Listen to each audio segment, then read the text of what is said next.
حضرت حذیفہ اور حضرت جابر بن عبداللہ رضی اللہ عنہ کے مزار کی منتقلی۔ یہ واقعہ موجودہ صدی کا ہی ہے، جب عراق میں شاہ فیصل اول حکمران تھے۔ ایک روز صحابی رسول صلی اللہ علیہ وسلم حضرت حذیفہ رضی اللہ عنہ اپنی وفات کے تقریباً 1300 سال بعد شاہ فیصل اول کے خواب میں تشریف لائے۔ کہا کہ میری قبر میں پانی اتر آیا ہے اور حضرت جابر بن عبداللہ رضی اللہ عنہ کے مزار میں نمی آ رہی ہے، لہٰذا آپ ہمیں محفوظ مقامات پر منتقل کروا دیجیے۔ یاد رہے کہ حضرت حذیفہ صلی اللہ علیہ وسلم کے محرم راز تھے۔ آپ رضی اللہ عنہ بہت سے غزوات میں بھی شریک رہے ہیں، اور جب کبھی رسول اللہ صلی اللہ علیہ وسلم کو قرض کی ضرورت ہوتی تو اکثر آپ ہی سے قرض لیا کرتے تھے۔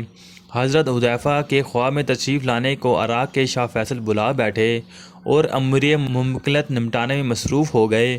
دوسری رات پھر حضرت حذیفہ رضی اللہ عنہ شاہ عراق کے خواب میں آئے اور وہی بات دہرائی۔ اتفاقاً شاہ عراق کو پھر یاد نہ رہا۔ تیسری شب حضرت حذیفہ رضی اللہ عنہ عراق کے مفتی اعظم کے خواب میں تشریف لائے اور انہیں بتایا کہ میری اور حضرت جابر بن عبداللہ رضی اللہ عنہ کی قبروں میں پانی اتر آیا ہے، لہٰذا آپ ہمارے مزارات کو محفوظ مقامات پر منتقل کروا دیجیے۔ ہم 2 بار شاہ عراق کو بشارت دے چکے ہیں، مگر وہ وجہ مصروفیات بھول گئے ہیں۔ مفتی اعظم فوراً خواب سے بیدار ہوئے اور 1300 سال بعد خواب میں تشریف لانے والے صحابی کی بات سے پریشان ہو گئے۔ فوراً وزیر اعظم نوری السعید پاشا سے فون پر بات کی۔ نوری السعید پاشا مفتی اعظم کے ساتھ شاہ عراق کی خدمت میں حاضر ہوئے اور انہیں خواب کے بارے میں بتایا۔ شاہ فیصل اول نے تو خواب سن کر کہا کہ میں نے واقعی یہ خواب دیکھا تھا، مگر امور مملکت کی وجہ سے بھول گیا، لیکن وہ تبدیلی مزارات سے پہلے احتیاطاً اس بات کا ثبوت چاہتے تھے کہ واقعی پانی مزارات میں داخل ہو چکا ہے کہ محض خواب ہے۔ چنانچہ انہوں نے محکمہ تعمیرات کے انجینئر کو ہدایت کی کہ وہ پہلے مزارات کے قریب کی مٹی کا ٹیسٹ کروائیں، کیونکہ شاہ عراق کو ڈر تھا کہ محض خواب کی بنا پر صحابہ اکرام رضی اللہ عنہ کے مزارات کی بے حرمتی نہ ہو۔ محکمہ تعمیرات کے انجینئر نے مفتی اعظم کے سامنے مزارات سے دریا کے رخ پر 20 فٹ کے فاصلے پر بورنگ کروا کر دیکھا۔ بورنگ سے نکلنے والی مٹی کو لیبارٹری ٹیسٹ کے لیے بھیجا۔ ٹیسٹ رپورٹ میں بالکل خشک تھی اور اس میں نمی کا کوئی شائبہ تک موجود نہیں تھا۔ رپورٹ ملنے کے بعد شاہ عراق مفتی اعظم نوری السعید پاشا اور دیگر اہلکار بے فکر ہو گئے اور آرام کی نیند سوئے۔ حضرت حذیفہ رضی اللہ عنہ پھر شاہ عراق کے خواب میں تشریف لائے اور فرمایا کہ میرے مزار میں پانی اور حضرت جابر رضی اللہ عنہ کے مزار میں نمی آنی شروع ہو گئی ہے، لہٰذا ہم دونوں کو یہاں سے منتقل کر کے دریائے دجلہ سے ذرا فاصلے پر منتقل کر دیجیے۔ بادشاہ نے ان کی بات کو صرف خواب سمجھ کر نظر انداز کر دیا، کیونکہ ماہر تعمیرات نے ٹیسٹ رپورٹ پر مزارات میں نمی کی غیر موجودگی کے دستخط کر دیے تھے۔ اگلی رات حضرت حذیفہ رضی اللہ عنہ کے مفتی اعظم کے خواب میں تشریف لائے اور ناراض ہو کر کہا کہ بادشاہ ہماری بات پر توجہ نہیں دے رہے۔ مفتی اعظم نے شاہ سے رابطہ کیا تو شاہ عراق مفتی اعظم پر سخت ناراض ہوئے اور انہوں نے کہا کہ آپ خواب پر یقین کر رہے ہیں، جبکہ آپ ماہرین اراضی کے ساتھ بورنگ اور مٹی کی ٹیسٹ رپورٹ دیکھ چکے ہیں۔ صحابہ رضی اللہ عنہ کے بار بار خواب میں آنے کی وجہ سے ان کی قدر و منزلت کے پیش نظر مفتی اعظم بادشاہ سے اس رپورٹ پر ڈٹ گئے کہ مزارات کو دوسری جگہ منتقل کرنا ضروری ہے۔ چنانچہ شاہ عراق نے مفتی اعظم سے فتویٰ لینے کے بعد عید الاضحیٰ کو ظہر کی نماز کے بعد مزارات کی تبدیلی اور اس سے متعلق خبر نے دنیا بھر میں دھوم مچا دی۔ یہ منظر دیکھنے کے لیے مسلم و غیر مسلم دنیا سے ٹیلی فون خطوط شاہ عراق کے پاس آنا شروع ہو گئے۔ ان خطوط میں دلچسپی رکھنے والے لوگوں نے مزارات کی منتقلی میں شرکت کی درخواست کی تھی۔ چونکہ حج کا زمانہ تھا، اسلام کے فرزند ارکان فریضہ حج ادا کر رہے تھے، ان سب لوگوں نے اصرار کیا کہ مزارات کی تبدیلی کی تاریخ میں توسیع کر دی جائے تاکہ صحابہ رضی اللہ عنہ کو اپنی آنکھوں سے دیکھ سکیں اور ان کے جنازے میں شرکت کر سکیں۔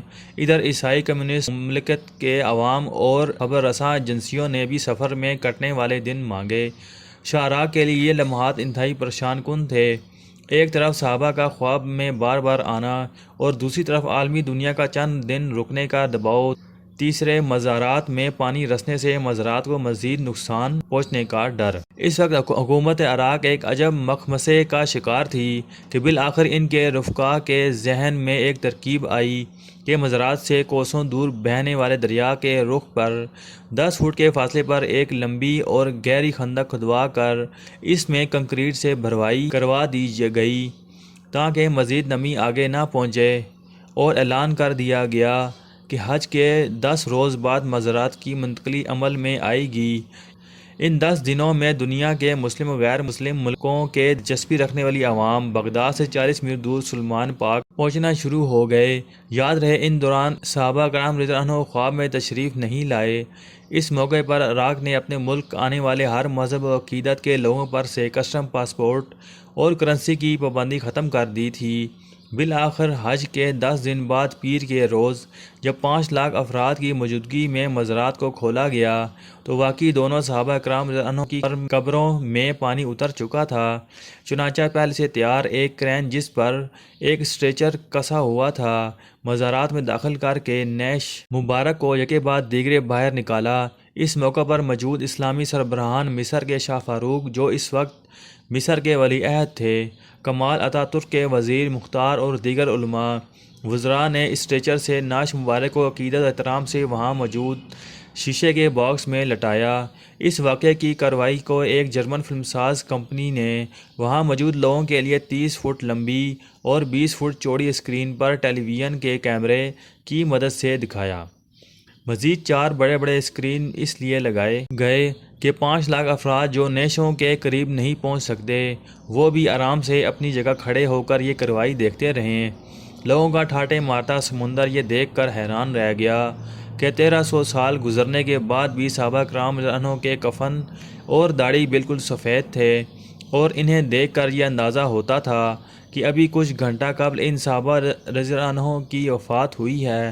اگرچہ حضرت حذیفہ رضی اللہ عنہ کا وصال 36 ہجری میں اور حضرت جابر بن عبداللہ رضی اللہ عنہ کا وصال 74 ہجری میں ہوا تھا، دونوں صحابہ کے چہرے نور سے چمک رہے تھے اور آنکھوں میں بے انتہا چمک تھی۔ وہاں موجود لوگوں نے صحابہ رضی اللہ عنہ کی آنکھوں میں آنکھیں ڈالنا چاہیں تو ان پر خوف طاری ہو گیا، کوئی آنکھوں سے آنکھ نہیں ملا سکتا تھا۔ اتفاق سے ایک جرمن ماہر امراض چشم وہاں موجود تھا۔ اس نے جو اتنی پراسرار اور چمکیلی آنکھیں دیکھیں تو وہ فوراً مفتی اعظم کی طرف بڑھا اور ان سے کہا کہ مجھے مذہب اسلام کا درس دیجیے، اور یوں اسی موقع پر مفتی اعظم کے ہاتھوں وہ اسلام لے آیا۔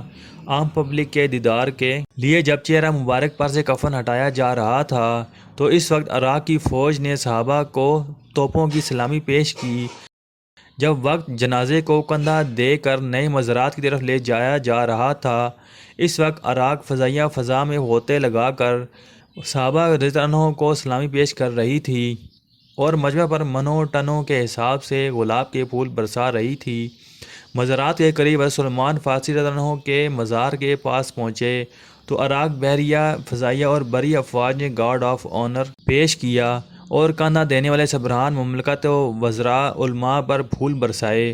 جس وقت صحابہ اکرام رضی اللہ عنہ کو نئے مزارات میں منتقل کیا جا رہا تھا، فضا اللہ اکبر کے شگاف نعروں، فوجی بینڈوں اور توپوں کی گون گرج سے گونج رہی تھی۔ 1300 سال کے بعد قبروں کے منتقلی کے اس واقعے کو دیکھ کر وہاں موجود ہزاروں کی تعداد میں لوگوں نے مذہب اسلام قبول کر لیا۔